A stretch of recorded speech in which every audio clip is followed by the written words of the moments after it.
And सबसे पहले यहाँ पे हम डिस्कस करेंगे अबाउट क्या that martial law. Remember martial law ये क्या है? It is mentioned in constitution. Constitution में मार्शल लॉ मेंशन किया गया है. ठीक है, तो पूछा जाए मार्शल लॉ मेंशन है या नहीं, इट इज़ देयर. देन अभी क्या है हमारे देश में ना, article 39 sub clause B and 39 sub clause C, ठीक है, which is a part of DPSP, इसको प्रेसिडेंस देते हैं over article 14 and 19 which is a part of fundamental rights.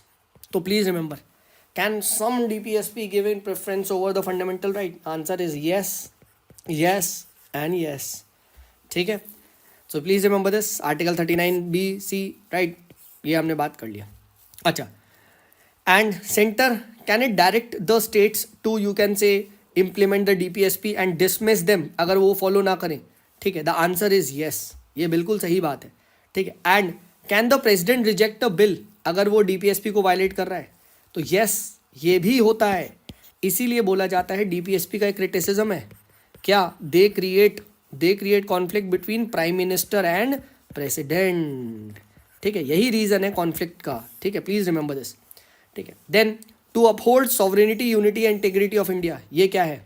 This is a fundamental duty, not a directive principles of state policy. Please remember this. Then DPSP plus fundamental rights plus preamble, ये मिलाते हैं, ये मिलके बनाते हैं basic philosophy of the constitution. ठीक है, and DPSP plus fundamental rights ये सोल ऑफ द कॉन्स्टिट्यूशन है. ठीक है, प्लीज रिमेंबर दिस. ठीक है, the conscience of the constitution है. एंड फिलॉसफी क्या है? फिलॉसफी है आपका DPSP plus fundamental rights plus preamble. तो पूछा जा सकता है आपसे, ठीक है, राइट, दो क्या है, क्या चीज़ मिलके सोल है, ठीक है, क्या चीज़ मिलके फिलॉसफी है, तो ध्यान रखना. ऑल राइट, नेक्स्ट, डीपीएसपी याद रखिएगा, they are instructions to legislative, executive and administrative, but judiciary को ये इंस्ट्रक्शंस नहीं है. ठीक है, तो please remember this. Then if after 5 years citizen is imprison for 2 years in any country, ठीक है, अगर आपने 5 years of registration of you being a citizen in India, अगर आपने रजिस्ट्रेशन से सिटीजनशिप ली है और 5 साल के बाद अगर आप किसी भी कंट्री में 2 साल के लिए जेल में हो गए, तो भाई सिटीजनशिप गई. ठीक है, similarly if you are ordinarily resident out of India for 7 years, तो भी सिटीजनशिप गॉन. ठीक है, याद रखना.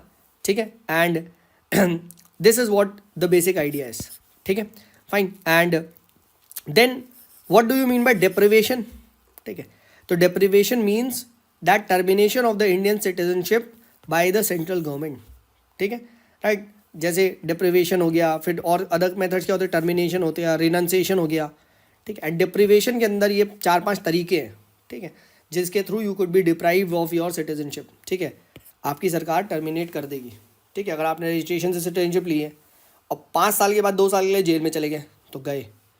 ठीक है, सिमिलरली आउटसाइड आप चले गए 7 साल के लिए, ठीक है, राइट, बिना कोई आप ऑर्डिनरी रेजिडेंट हो वहाँ के, तो आप गए.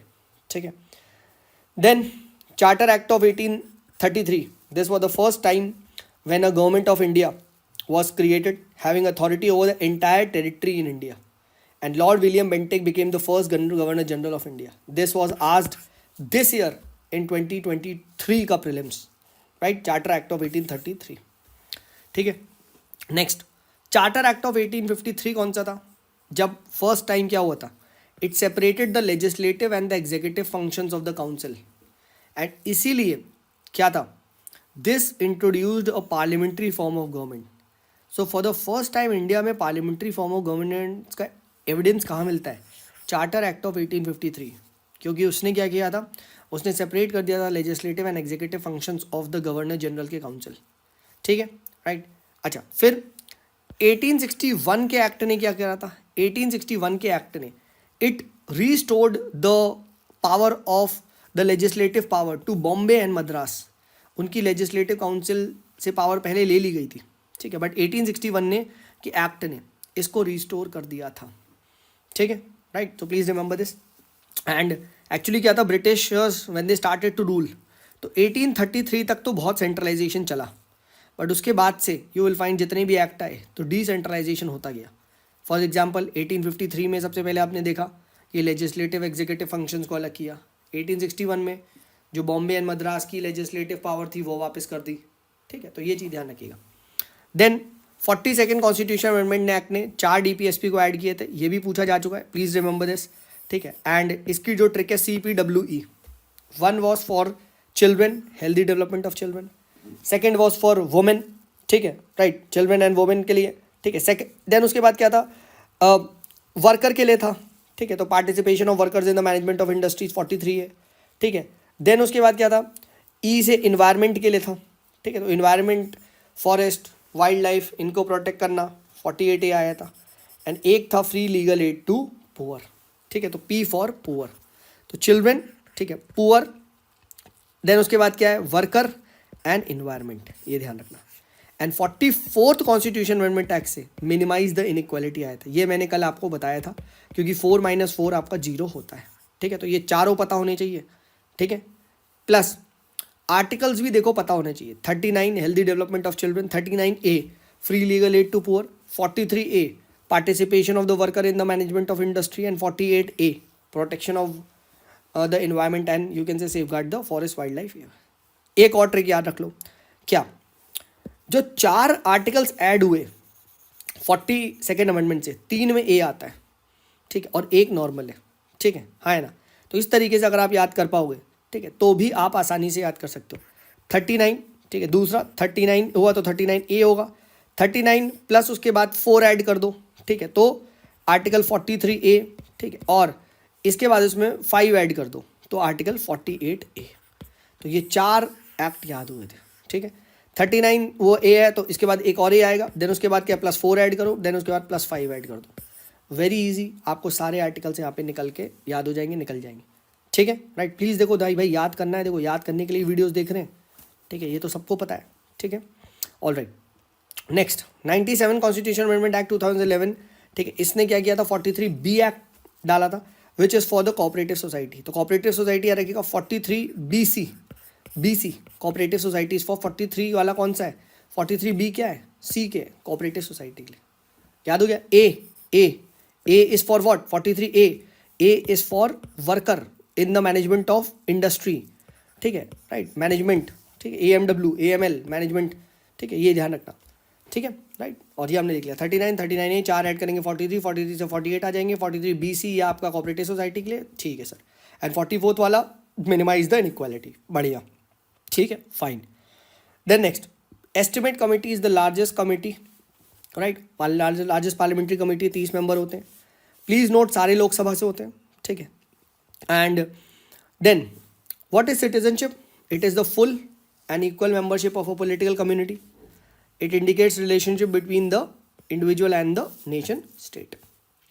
अच्छा, असिमेट्रिकल फेडरलिज्म क्या होता है, कुछ स्टेट्स पे सब ज़्यादा पावर होती है, ठीक है, right, and as a result, ठीक है, स्पेशल प्रोविजंस उन स्टेट्स के लिए बनते हैं, तो वो पार्ट है आपका असिमेट्रिकल फेडरलिज्म का, यानी power is divided you can say asymmetrically, ठीक है, ऑलराइट।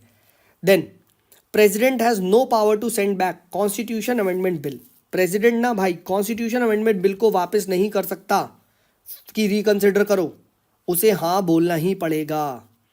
क्या सर, मनी बिल को प्रेसिडेंट वापस कर सकता है, बताओ कमेंट सेक्शन में, जरा देखूँ कौन यहाँ तक देख रहा है, ठीक है।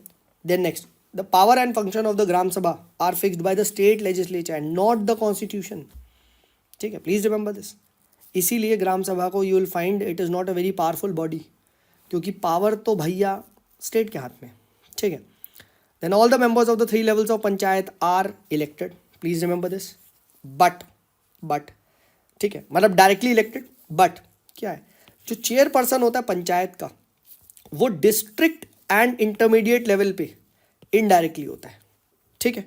एंड विलेज लेवल पे जो पंचायत का चेयरपर्सन होता है, ठीक है, which is also called as the sarpanch, ये या तो इनडायरेक्ट हो सकता है या डायरेक्ट हो सकता है, ये स्टेट विल डिसाइड, ठीक है, स्टेट के पंचायती राज एक्ट विल डिसाइड। फिर से बोलता हूँ, क्या 3 लेवल की पंचायत होती है जिसके सभी मेंबर्स का डायरेक्ट इलेक्शन होता है, ठीक है।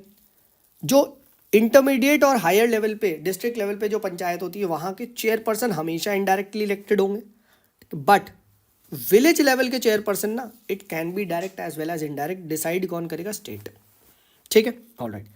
प्रेसिडेंट रूल मैक्सिमम, ठीक है, अकॉर्डिंग टू कॉन्स्टिट्यूशन 3 साल तक लग सकता है, ठीक है, and it should be approved with in 2 months by each house, ठीक है। नेशनल इमरजेंसी ना याद रखना 1 मंथ के अंदर अप्रूव होनी है, ये हमने कल डिस्कस किया था, ठीक है। देन बास्क कहाँ के एथनिक ग्रुप्स है? They are the indigenous ethnic groups of Spain, ठीक है। And last is about the human development index, human development report, ये कौन निकालता है? ये आपका निकालता है आपका UNDP, ठीक है, and not world bank, world bank नहीं निकालता है, ठीक है। तो ये था हमारा आज का Day 2 का डिस्कशन, ठीक है। I hope you like it, and any suggestion, any feedback, I am most welcome, ठीक है। और किसी को भी मुझसे कुछ पर्सनली कांटेक्ट करना है या you want to any kind of my guidance वगैरह, तो मेरी टेलीग्राम ID नोट कर सकता है, सुमित इज देयर, ठीक है। तो ये मेरी टेलीग्राम ID है, and don't forget to you can say like the video and share it with your friends. This is me Sumit signing off, bye bye.